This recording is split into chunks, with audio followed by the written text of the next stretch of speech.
Hi class, and welcome to exercise demo video 15-9 on page 904.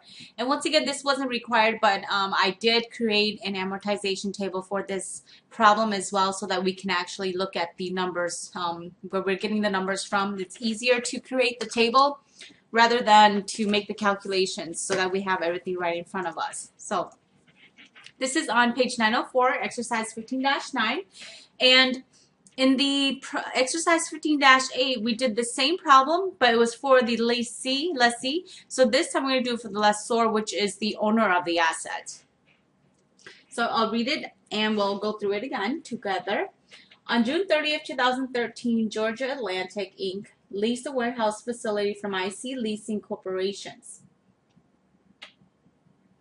The lease agreement calls for Georgia Atlantic to make semi-annual lease payments of $562,907 over a 3-year lease, term payable each June 30th and December 31st, with the first payment at June 30th, 2013. Georgia Atlantic's incremental borrowing rate is 10%, the same rate IC used to calculate lease payment amounts. IC purchased the warehouse from Builders, Inc. at a cost of $3 million. Requirement number 1. Okay. What pre-tax amounts related to the lease would IC report in its balance sheet at December 31st, 2013? Okay. So first of all, I did show you in the previous problem how to get the present value. So let's do that first. Again.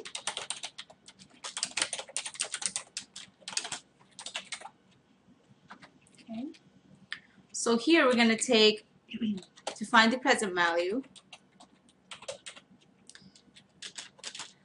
Earlier I said here, okay.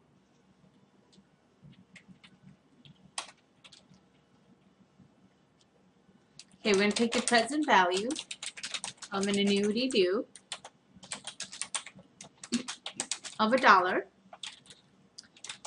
and our number of payments, or N, is going to be 6, and interest is going to be 5%. That makes our factor 5.32948. So if I take 562,907 times 5.32948, it should get me to $3 million rounded to the nearest hundred. So that's for finding the present value. So basically, to get the net receivable,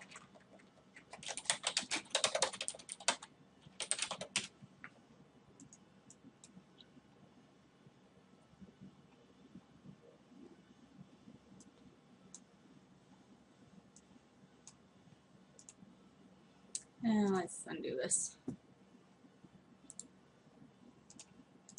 Okay. For my net receivable, I'm going to take my initial balance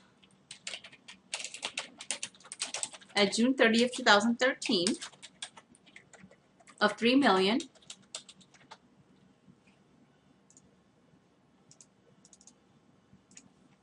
I'm going to also take my June 30th, 2013 reduction, which we have from the table of 562,907.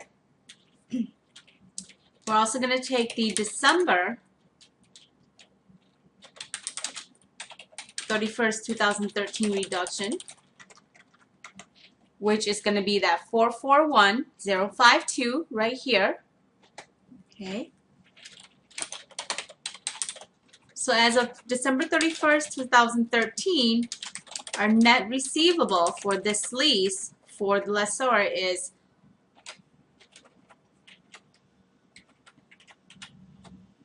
$1,996,041. Okay, so that's requirement 1. So basically just note that, I'll write this here. Note that the receivable of $3 million earlier for the machine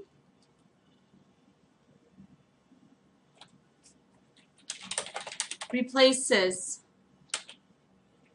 let's read this, let's write this over.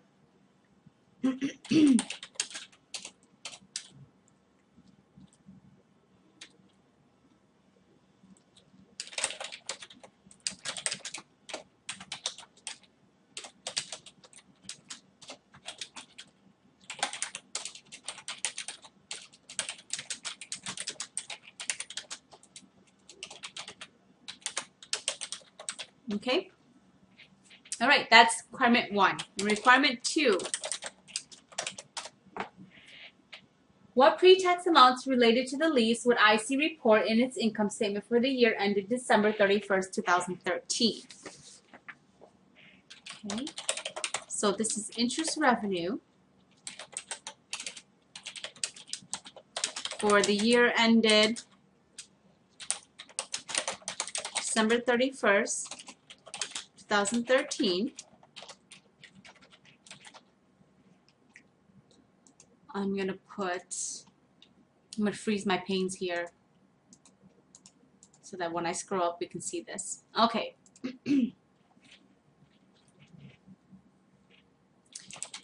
My June 30th, 2013 interest revenue. Remember earlier when we did it for the lessee, it was interest expense. Now it's interest revenue for the lessor.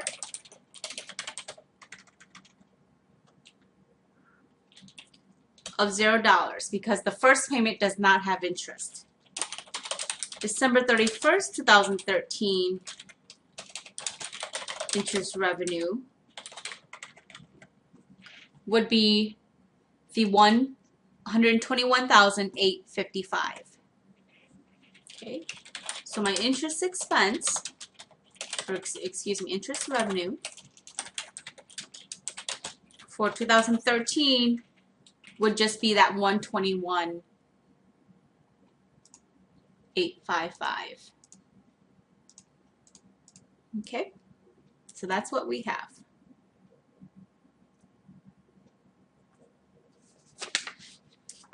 And I think that's what it is for this one. I think that's it. Let's see here.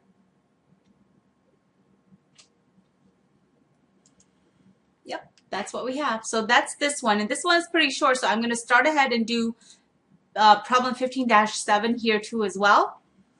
So let's move on to that. If you have any questions on this, please make sure you email me or call me about it.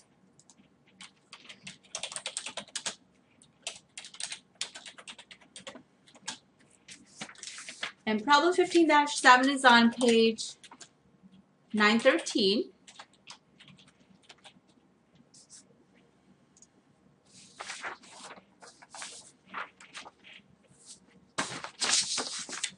Okay, we did a similar problem to this before, and now we're going to do it as of the person who owns, or the company who owns the asset.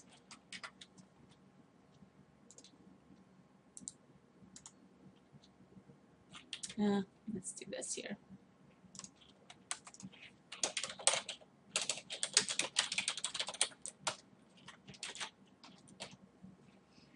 Okay, I'm going to pause. I'm going to go find the table. Okay, so this table was in problem 15-5. So I went and pulled it out. So this is what we have then. And before I did show you how to calculate the lease payment. So let's just do this here. The current value. So I'm going to go ahead and copy this in here. So that we have this current value of $6 million here. Okay, and it's asking us for the initial calculation of the receivable. So receivable at December 31st, 2013. And before I do that, let's go ahead and read it because I want to make sure that we are on the same page here. Neutral Labs Inc. leased a protein analyzer to Werner Chemicals Inc. on September 30th, 2013. Neutral Labs manufactured the machine at a cost of $5 million. The 5-year lease agreement calls for Warner to make quarterly lease payments of $391,548, payable each September 30th, December 31st, March 31st, June 30th, with the first payment on September 30th, 2013. Neutral Labs' implicit interest rate is 12%. Okay, so once again, interest or payments are made quarterly, so quarterly per year, we can divide that 12% by 4. That gets us to our 3% here for a total of 20 different periods. Okay, so that's how we got our payment factor, and that's how we arrived at $6 million for our present value of the lease payment. So for requirement 1,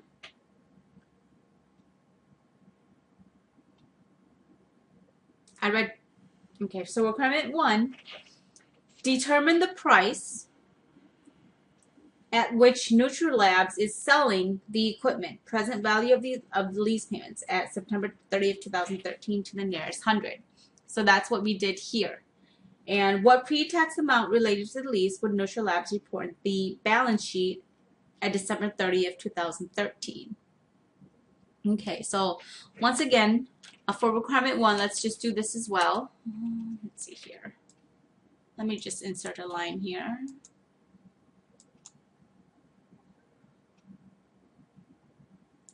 Okay, all right.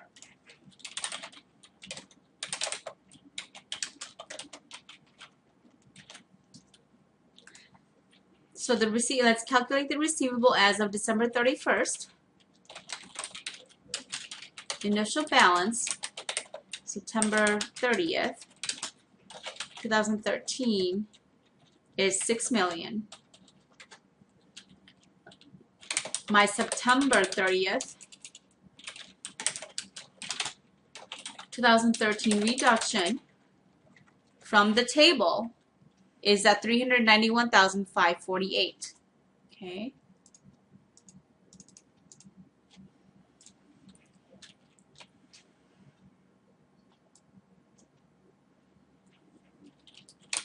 At December 31st, 2013, the lessee also made another payment, so there's a reduction there of $223,294. Okay. So my December, as of December 31st, 2013, my receivable, my lease receivable, would be that $6 million minus this reduction and that reduction for a total of $5.385158. Okay. All right, requirement 2.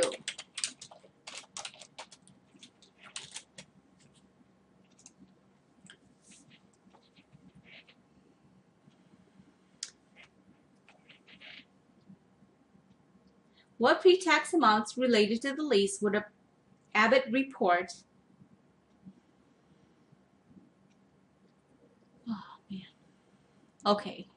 I've been reading 15-7 and it's supposed to be 15-6.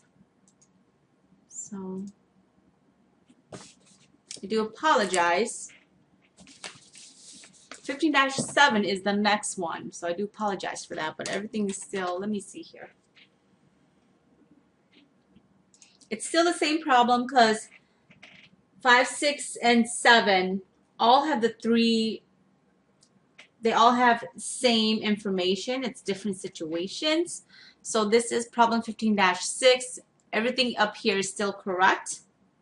Okay, so let's go ahead and continue to requirement 2, which is what pre-tax amount related to the lease would Abbott report in its income statement for the year ended December 31st, 2013. Okay.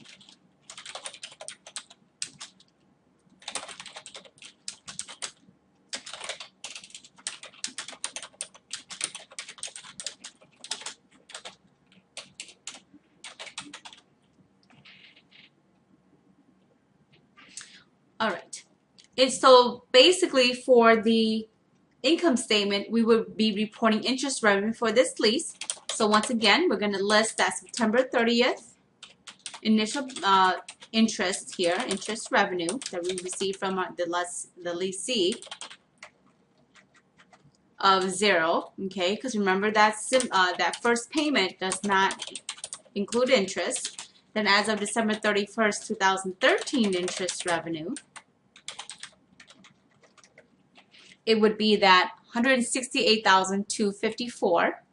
So my interest revenue, and this is the pre-tax interest revenue, would be this $168,254. Okay. I'm going to put a page break right here. Not a page break, a freeze pane, so that when I scroll up, we can still see this. Okay. Requirement 3.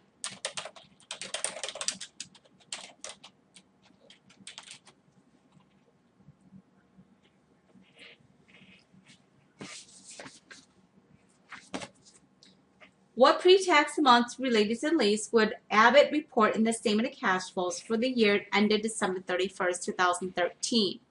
Okay, so they would report, hold on here. Abbott would report the $6 million.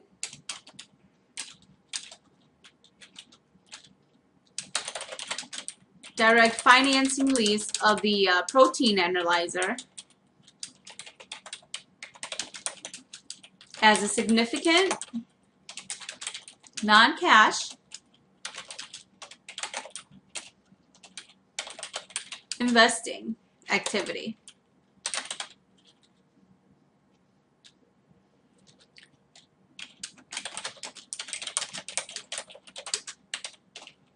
It should also report the details in the disclosure notes to the financial statements. Okay. And with the $783,096, which is these two payments here, okay, right here, see that total. Let me just write that down so you have this.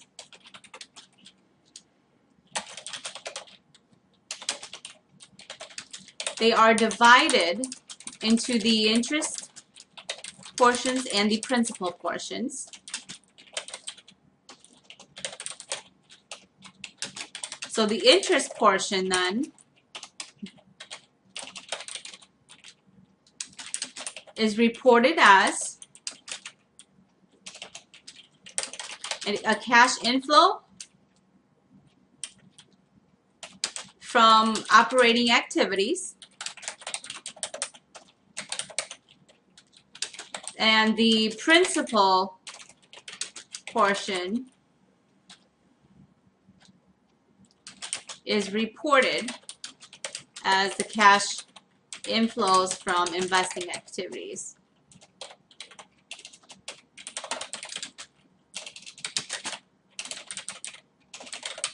Okay. All right, so the interest should be $168,254. Okay, this amount right here. The principal